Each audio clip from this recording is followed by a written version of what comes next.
I looked out the window as the sun set over an endless sea of clouds floating below, looking every bit like I was sailing on my way to heaven. But inside the plane was a different story. I was sitting in premium economy class. Translation: the cattle car with around an inch of extra legroom. As I glanced longingly up the aisle toward the first-class section, a man who looked like he weighed easily 350, if not 400 pounds plopped into the seat beside me. I say plopped, but it was more of a struggle than that. It was like trying to shove a beach ball into a balloon. When he finally squeezed his way into the seat, he looked at me and smiled sheepishly. I'm sure he was embarrassed, just as I was sure that I would regret having the window seat when the horrible time came that I had to go to the bathroom. I thought they had a weight limit for passengers. I suppose when you buy cheap seats, you get what you pay for. I tried to get the company to spring for first class, but they wouldn't hear of it. Premium economy was as high as they would go. I guess I see where their top salesman ranks. Okay, maybe not the top salesman, but I do sell some. Anyway, I tried to settle in beside my new best buddy, whom in my mind I affectionately labeled the blimp. This was going to be the longest 9-hour flight of my life. I spent the first hour trying in vain to get some work done on my laptop. That was when my bladder betrayed me. I tried to ignore it and keep working for another half hour, but then it was time. I got an emergency notice from down below. Go to the bathroom or go in your pants. I surrendered and began the long process of trying to wake the blimp. I nudged him, then pushed him, then pinched him. Finally, he roused from his slumber like a sleeping dragon. Are we there already? He said, yawning. No, sorry, I have to use the restroom, I said. He looked at me as if I had just asked him to skip the next several meals. Can't you hold it? He said. My mind ran through an entire list of expletives and derogatory remarks that I would have loved to answer with. But in the end, I went with the one most likely not to get me eaten when I eventually tried to sleep. No, I can't hold it for another 7+ hours, I said, my voice dripping with sarcasm. He grunted and began the long extrication process as my bladder screamed for mercy. Finally, he stood and stepped into the aisle, knocking the hat off the person sitting in front of us. Watch it, bud, the man said. The blimp stepped aside and pointed at me as I tried to get around him to rush back toward the restrooms. Both doors said, occupied. I tried the first door just to be sure. Someone's in here, a woman's voice sing-songed. I tried the second one. Can't you read? Came an irritated voice from inside the room. It's occupied. I stood there and endured the pain of an overfull bladder, having no other choice. I looked around to see if there was a garbage can with an empty soda bottle, but there wasn't.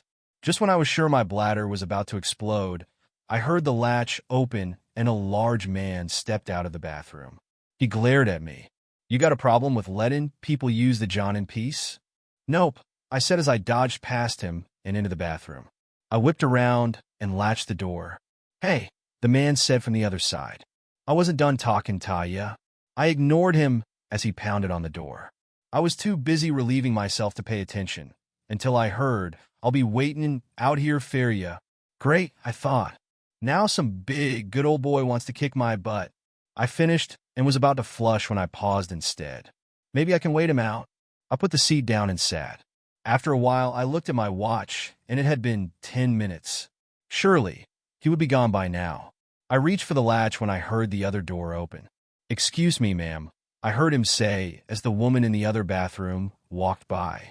He was waiting, and I was sure it wasn't to say that he understood my urgency and wanted to apologize for taking so long. I sat back down and contemplated my options. I sit here for the rest of the flight. Go out and get my butt kicked. I didn't like either option. The plane suddenly rocked so hard I was thrown against the wall. I saw stars. It took me a minute to recover and stand to go see what had happened when I was thrown against the wall again. This time I nearly lost consciousness. I cautiously reached for the door handle when the third time was the charm. I hit the wall and the lights went out. I woke to cold water slapping me in the face.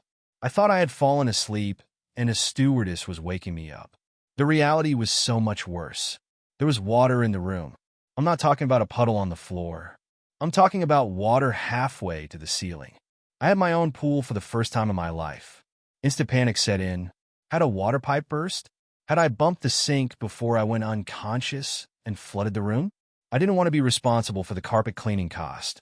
I reached for the door and tried to open it, but it was stuck. Was the big guy leaning against it, trying to teach me a lesson about being impatient? I pushed again, and it gave a little. I planted my feet against the toilet and shoved with all my might. Finally, the door came open. My worst nightmare couldn't be as bad as what I saw. There was water everywhere. The seats were covered, and there was only a few feet of open air from the top of the seats to the ceiling of the plane. I saw heads bobbing above the water. I sloshed through and saw people still in their seat belts unconscious. I unfastened those closest to me and saw they had life preservers around their necks. I looked around for one for myself. I glanced over, and there was the blimp, still fastened into his seat, not moving. I shook him, but he didn't respond. I unfastened his seatbelt, but he was wedged in and couldn't get float out. I struggled to release him, but realized he hadn't moved the entire time. I checked for a pulse, but he was gone. I pulled the life preserver over his head and put it on my own. I looked up the aisle and saw many more heads bobbing. I also saw the water had risen. Panic gripped me and told me I was about to drown. I started swimming my way toward the front, hoping to find the emergency exit. On the way, I unlatched as many seatbelts as I could. All the passengers looked like they were unconscious, but just in case. I made it to the emergency door and tried to open it. It was harder to open than the bathroom door. I pushed with all my might, and it barely budged. I wished I had the big angry guy with me right about now, but I was the only one I'd seen moving. A few of the passengers I'd released floated toward me, but their eyes remained closed. For what seemed like hours, I struggled to open the emergency door to no avail. I paused to take a breather when I heard a horrible sound. It was like a screeching and stretching of something inhuman, like a monster in its death throes. I looked around, trying to find the source of this horrible sound, when I noticed the ceiling had begun to split apart above me. The screeching sound got louder as the water level rose. The front and back of the plane seemed to be taking on more water, and I was standing right in the middle. The water level rose as the crack grew, and my feet no longer touched the floor. The water had risen so high that my life preserver was floating me up toward the ceiling. The problem was, the ceiling was full of jagged edges waiting to rip me to shreds. I rose, unable to stay down, going straight toward the sharp metal and plastic. Suddenly, the plane ripped in two, pulling the edges of the two sides away from me and shooting me up to the surface of the water, while the plane was dragged toward the bottom of the ocean. I bobbed up and down on the ocean waves made worse by the displacement of water from a huge passenger plane. I looked around, but it was dark, and all I could see were stars and a thumbnail moon.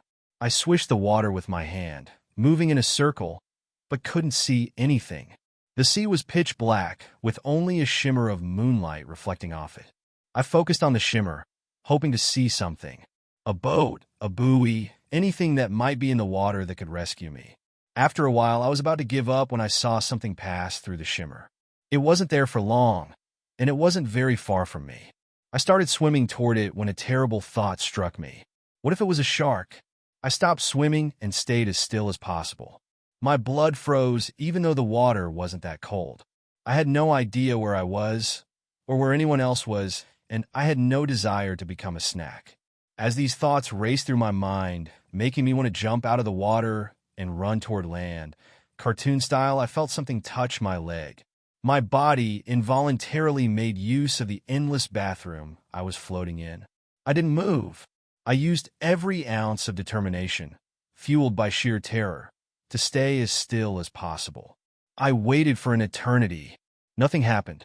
Just as I was about to breathe a sigh of relief, something touched me again. It was toying with me, tenderizing me, waiting for me to lose it and start thrashing around so it could enjoy its meal.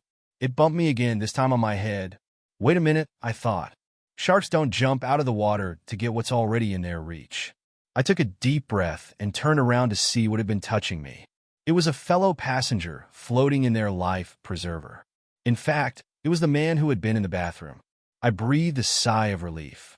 "So you made it too?" I said. The man stared at me silently. "You're not still mad at me for that silly bathroom thing, are you?" I said. He refused to speak. "Let it go, man," I said. "Be happy we made it through this." His eyes penetrated mine. Fine, be mad if you want. Then he turned his eyes away from me and stared off into the distance. What? I said. What do you see? What's out there? I turned and scanned the horizon to see what it was he had spotted. As hard as I looked, I didn't see a thing.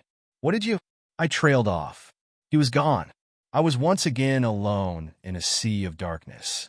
I questioned if he had ever been there at all. What was happening to me? Was I losing my mind? As I questioned my sanity, I heard something off in the distance. I listened for a long time before I heard it again. It was a whistle. Not like someone whistling a tune, but a plastic whistle someone would use to call for help. This stirred a memory. I looked down at my life preserver and sure enough, there was a plastic whistle attached to it. I pulled it free and began blowing it in answer. After several loud blasts, I waited. There was a whistle in answer. I began swimming toward where I had heard the sound. After a few minutes, I stopped to rest and blew my whistle again. When the return whistle came, I was surprised to find the sound didn't come from in front of me, but off to my right. I must have gotten turned around somehow. I started swimming in the direction of the sound and stopped to blow my whistle. Once again, the answering whistle didn't come from in front of me, but off to the left, almost behind me. Am I swimming too hard and going right past them? I decided to stay still for a few minutes and then blow my whistle. When the answer came, it was in a completely different spot. I tried to test my theory that it wasn't me that was moving. I stared in the direction of the last whistle and waited for a minute. When the answering call came this time, it was behind me. The stranger thing was, it seemed like no matter what I did, the whistle never got any closer or farther away.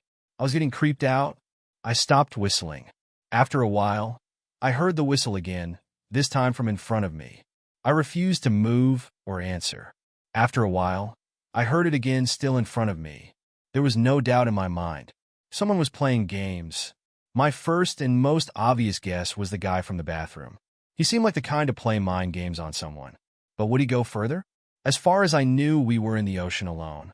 I had no idea how many had made it out of the plane, but I was sure the guy wouldn't be able to convince them all to play along with his stupid little game when they were fearing for their lives. The darkness began to fade as the first vestiges of light fought against it, turning the sky steel gray. The light brought me hope and would also bring me answers.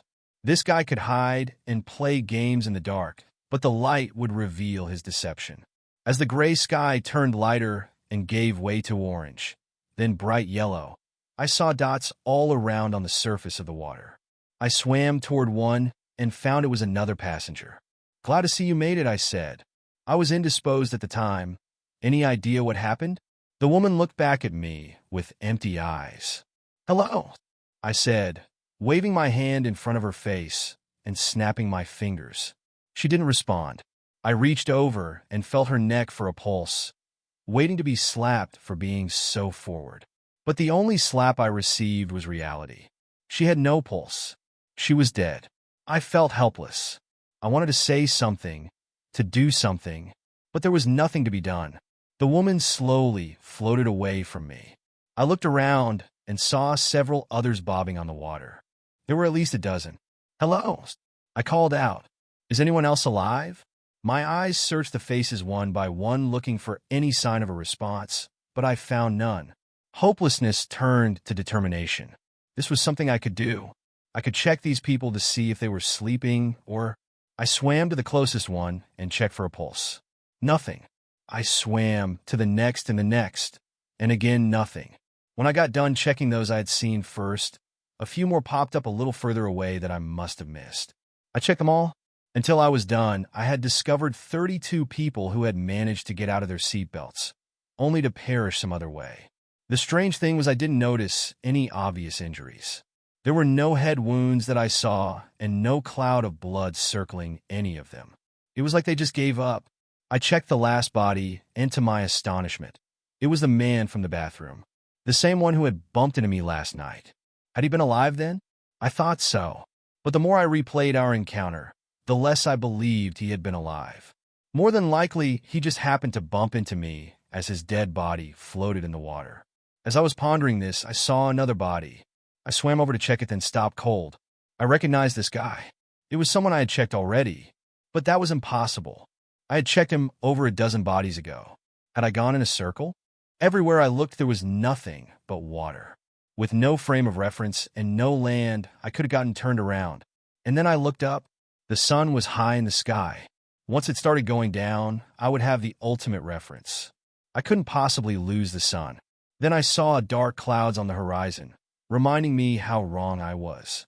I hoped and wished and prayed for them to turn and go in another direction. But they didn't. Slowly, they approached like a blanket of doom. As I watched the approaching clouds, one of the people near me suddenly disappeared under the water. My eyes grew wide at this apparition. They didn't slip out of their life preserver. It would have stayed on the surface. I was fairly sure it wasn't my imagination, but after the last few hours, I wasn't 100% sure of anything. I had to entertain the idea that I might be slipping into madness. I couldn't remember the last time I had eaten or drank anything, and I was sure that I had swallowed minuscule amounts of seawater since the crash. Come to think of it, I had been feeling lethargic. I'm pretty sure that's one of the signs of seawater poisoning. Or it could be the fact that I hadn't slept in who knows how long. As these thoughts rolled through my mind, the passenger popped back up.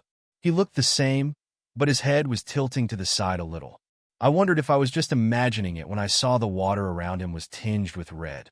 It reminded me of that scene in Jaws when the sheriff sees the first shark attack with his own eyes and the camera zoomed in on his shocked and horrified face. That's how I felt at that moment.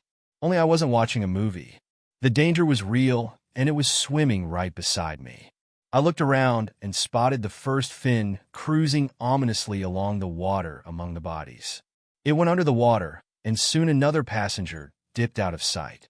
She returned a few minutes later, also with her head listing on its side and a red tinge to the water surrounding her. The shark must have eaten part or most of their legs, disturbing the balance of the body that held them straight up. Panic consumed me. I tried to stay as still as possible, knowing that sharks are attracted to movement. Every fact from every Shark Week I had ever watched rushed through my head. I turned as slowly as panic would allow, trying to keep track of the shark, when I caught sight of another fin and another. With blood in the water, there was no doubt it would become a feeding frenzy. As I wallowed in desperation, when I heard the whistle again, off in the distance. This time it was no long, mournful note. It was sharp, panicked blasts. I started swimming towards the whistle, slowly, trying not to make too much splash. The benefit was I was swimming away from where the sharks were feeding. I started to feel relieved when I heard another salvo of whistles. It struck me how they seemed to convey a sense of alarm, even bordering on hysteria. Was I going from proverbial frying pan to fire? Was the mysterious whistler being attacked by sharks too? Or even worse, was there even anyone whistling? I had tried to get close to the whistles earlier, but couldn't, no matter how hard I tried. Was this some trick? Was there some creature luring me to some horrible doom? I'd heard stories of sirens leading men to their deaths. I wasn't sure if I believed such fairy tales or not. Although the longer I attempted to track down the mysterious whistle, the more my mind opened up to supernatural possibilities. It was almost a moot point. I was so tired. My arms felt like they were encased in concrete. Rescue seemed more unlikely by the moment. I stopped swimming because I desperately needed a break. I turned to look back at the swarm of fins amongst the red water and shreds of life preservers. I hoped I was far enough away from the carnage to escape notice. I turned back to the shock of my life. Off in the distance, I could see something big. Was it an island? My mind screamed with joy. But then reality set in. How would I reach something so far away? My hopes came crashing down. I closed my eyes in despair. Hopelessness threatened to drown me long before the water could. When I opened my eyes, I knew I was dreaming. The island had somehow gotten closer. I rubbed my eyes to make sure I wasn't seeing things. When I opened them, sure enough, the island was even closer. This was it. I lost my mind. I was delusional, hearing and seeing things that weren't there. I knew then I was close to death. The island continued to grow larger, coming straight at me. I finally realized the island was a ship. I was saved. The ship continued to grow as it steamed straight toward me. I saw for the first time it was an oil tanker and it was about to kill me. My savior would be my doom. I resigned myself to the fact that I would survive a plane crash, be tormented by ghostly whistling, avoid being eaten by sharks, only to be run over by a ship that could save me. As a tear rolled down my cheek, I was deafened by a loud blast. The horns on the ship blew, and I saw it begin to turn away from me. Even better, instead of dying, the ship would turn away from me without even knowing how close it was to rescuing me. As depression set in, I noticed the ship was slowing as it turned. Just before it got to me, it stopped. The waves slammed into me, threatening to pull me under. I waited and stared up at the massive side of the ship, looking like it was as tall as a skyscraper. Within minutes, I heard the whine of a smaller boat's engine. A man pulled up beside me in a boat. "Are you all right?" he said. I was so shocked and overjoyed, I couldn't speak. He grabbed me and helped me into the boat. "Hey, are you okay?" he said, looking into my eyes. "Yeah," I managed to whisper, surprised at the raspiness of my voice. "Is there anyone else here?" he said.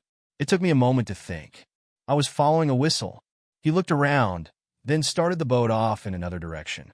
Before I knew it, he stopped and pulled someone else out of the water. It was a woman I didn't recognize.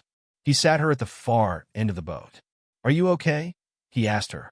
She looked at him with empty eyes, but didn't answer. I could empathize with her. The shock of the last 24 hours must have rendered her mute. I saw the whistle in her hand and knew she was the one I had been chasing. "Did you see anyone else?" he asked her. She didn't look at him and said nothing. He hung his head and turned the boat to head back to the ship. When we got there, he hooked the boat onto wires that hung down and shouted up to the deck. The boat started rising. I knew I was finally safe. The woman looked up for the first time. She looked at the man who had rescued us and grinned. There was something wrong with her grin. It was too big. There was no way her mouth could be human. Her teeth grew impossibly long and pointy, and her face turned green. Her clothes melted away into the form of some lizard-slash-fish-looking creature. She dove at the man and sank her teeth into his neck. He screamed as she viciously attacked, ripping and tearing at his face, arms, and chest. It wasn't long until he was nothing but a bloody lump of flesh. She turned to me and dove. Watching him being torn apart had given me a moment to acknowledge what had happened. I focused all my energy on one desperate plan. As she dove toward me, I kicked with all I had. My foot impacted her in the face and changed her direction. Instead of diving at me, the kick turned her and she sailed over the edge of the rising boat. I listened to the inhuman shriek as it fell all the way down to the water. I laid back in the boat, exhausted, mentally and physically. I opened my eyes when I felt the boat lurch to a stop. The crewmen looked into the boat and recoiled as they saw the remains of their crewmate laying next to me. They backed away and called for the captain. Once he arrived and surveyed the scene, he ordered me taken to a room and cleaned up, and the remains to be removed. It was some time later, after I had slept, that there came a knock on the door. The captain came in and sat down beside my bed. "Have you gotten some rest?" he said. "Yes, thank you," I said. "And thank you for rescuing me. Unfortunately, you can no longer thank the person responsible for your rescue." "I don't understand." "The man who came down in the boat is the one who spotted you in the water and called for the ship to stop." "Oh, would you like to tell me what happened?" I sighed deeply. "Where would you like me to start?" "The beginning is a good place.